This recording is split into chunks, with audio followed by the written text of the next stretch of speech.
Nireveal mismo ng NBA insider na to kung paano makukuha ng Lakers sa trade itong si Giannis Antetokounmpo mga pare koy. Mabigat pero paniguradong magiging worth it kung makukuha nga raw ng Lakers itong si Giannis at makukombine kay Luka at LBJ sa next season. Hindi malabong hindi mangyari mga pare koy kung sakaling pipilitin talaga ng Lakers na makuha sa isang trade itong si Giannis, dahil wala rin namang nag-expect sa una na makukuha ng Lakers itong si Luka, pero nangyari yan dahil kay Rob Pelinka. Kaya dyan din mismo bumabase ang mga analyst na walang imposible kung talagang tatrabahuin ng Lakers itong si Giannis sa trade off season. Dahil ayon nga mismo dito sa NBA insider na si Eric Pincus ng Bleacher Report, malaki ang posibilidad na magpa-trade itong si Giannis sa parating na off-season mga pare koy. Ang problema lang, hindi siya yung makakapag-decide kung saan team niya gugustuhin na pumunta. Dahil nga may report na meron siyang city na tinatarget na puntahan o bagsakan sa susunod na season. Mukhang hindi yan papayagan ng management na tong Bucks, dahil ngayon since nang manalo sila ng NBA Championship title sa 2021 season, hanggang ngayon pala wala pang no trade clause sa kontrata itong si Giannis sa Bucks. Kaya kung hihiling nga raw to ng trade, wala siyang kapangyarihang piliin kung sang team siya mapupunta. Yan yung magiging problema nitong si Giannis, at paniguradong hindi siya ibibigay ng Bucks sa team na gugustuhin niya.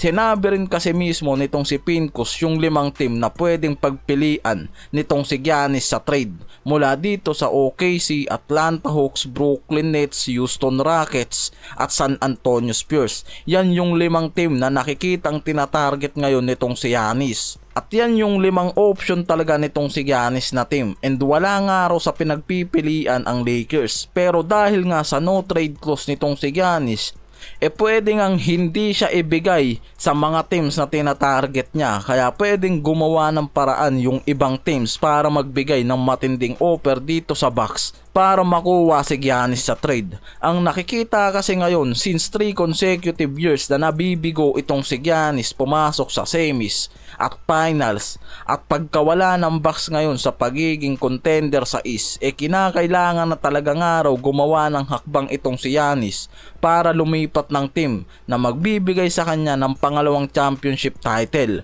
And ayon din kasi mismo dito sa ESPN insider na si Carlos Boozer, na kung gugustuhin pang mag-champion nitong si Giannis sa susunod na season, kakailanganin niya ng tulong nitong si Luka at LBJ sa Lakers para mas mapadali sa kanila makakuha ng title para sa next season. Sinasabi kasi ng mga fans na itong si Giannis nga raw isang power forward, pero mga pare ko, sa position yan sa Bucks nakalagay din naman yung option bilang center, kaya possible na kung sakaling mapupunta yan sa team, pwede siyang mag-adjust at ilagay sa center position. Dahil sa Bucks ginagamit lang naman siyang power forward dahil nga wala siyang makatulong pagdating sa scoring. Kaya naman kung mapupunta yan sa mga teams tulad nga dito sa Lakers na merong Luka na isang scoring at LBJ na playmaker din naman, pwedeng mag-adjust yan bilang isang sentro. Kaya talagang magiging matinding frontcourt defender itong si Giannis kung sakali lang mga pare koy.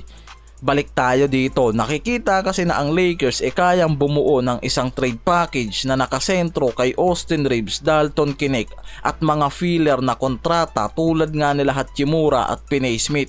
Marami pa silang pwedeng ialok sa Bucks na mga filler contract na pwedeng hindi matanggihan nitong Bucks kung sakali nga na nasa rebuilding program na rin yung mga to. Kasama pa dyan yung mga drop compensation, isang future first round pick at ilang mga swap picks. Yan yung nakikitang pwedeng gawing hakbang ng Lakers para matuloy sa kanila itong si Giannis mga pare koy. Yan yung maaaring gawing hakbang ng Lakers sa off-season trade na to.